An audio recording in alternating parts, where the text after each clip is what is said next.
présentait en m'éveillant ces quelques mots insignifiants. Dans les jardins du ministère, sous le couvert des conifères, qu'allais-je faire de ces deux vers aux 8 syllabes en manque d'air?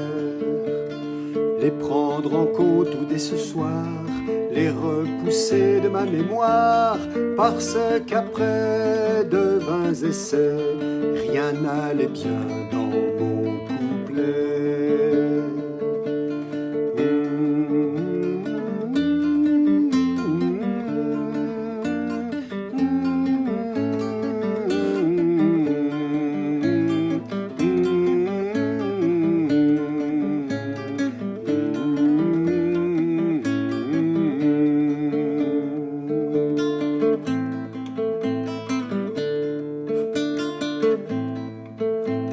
Si la première idée s'invite, il faut se battre avec la suite.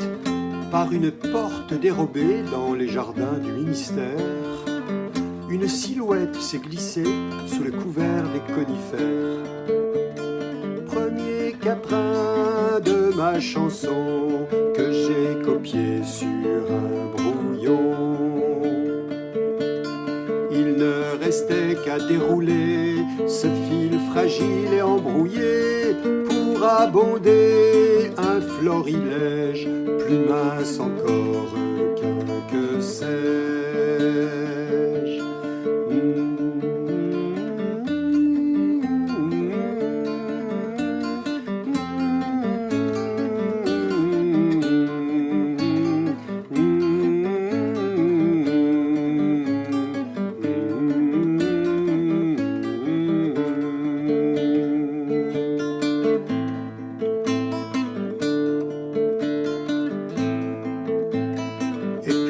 Un voile s'est levé sur l'entrelac de mes pensées.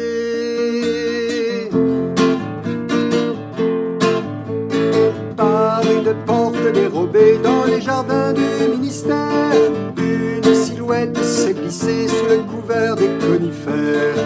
Mari coupable d'adultère, mystérieux commanditaire, instigateur d'une cabale qui fera naître le scandale. Enfin l'intrigue prenait corps et se prêtait à mes accords. Alors voyons ce qu'il advint dans les allées de ce jardin.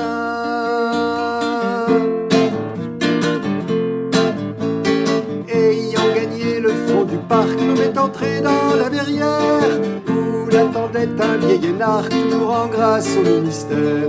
Cet éminent politicien jouait la nuit de curieux liens. On le disait pourtant intègre, sans compromis avec la pègre.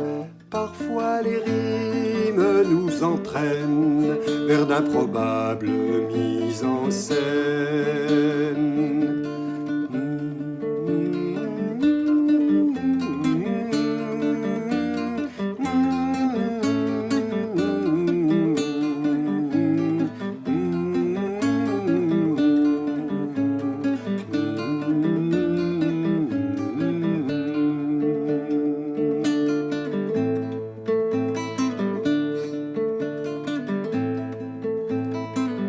Les complices auprès des roses se retrouvaient pour d'autres causes.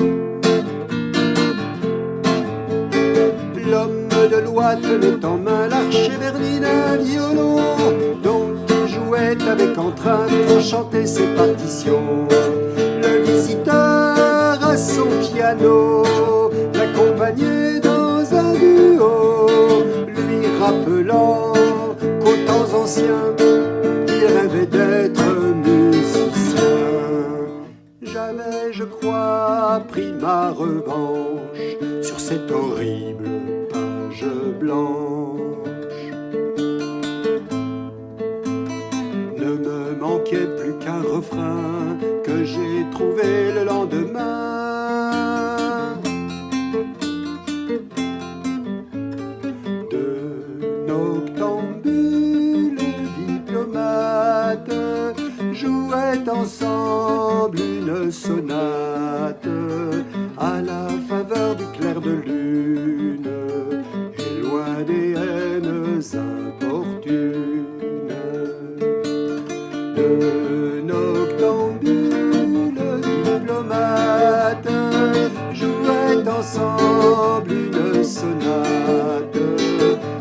la faveur du clair de lune, et loin des haines importunes. Ayant gagné le fond du parc, l'on est entré dans la verrière, où l'attendait un vieil énarque, toujours en grâce au ministère. C'était éminent politicien, jouait la nuit de curieux liens. On le disait, pourtant intègre, sans compromis avec la pègre. De noctambules diplomates jouaient ensemble une sonate à la faveur du clair de lune, et loin des haines importunes.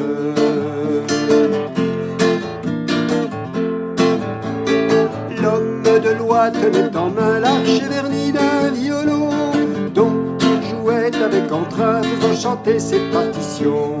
Le visiteur à son piano l'accompagnait dans un duo, lui rappelant qu'aux temps anciens il rêvait d'être musicien.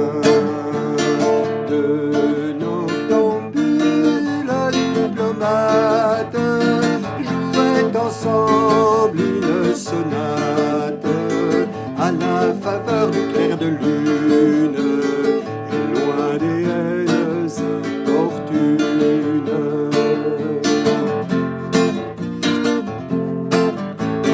Loin des intrigues et des conflits, les dignitaires de concert rendaient hommage à Debussy, Ravel, Bartók, Brahms ou Schubert. Ainsi montait en pleine nuit dans les jardins du ministère des mélodies de Debussy, Ravel, Bartók, Brahms ou Schubert.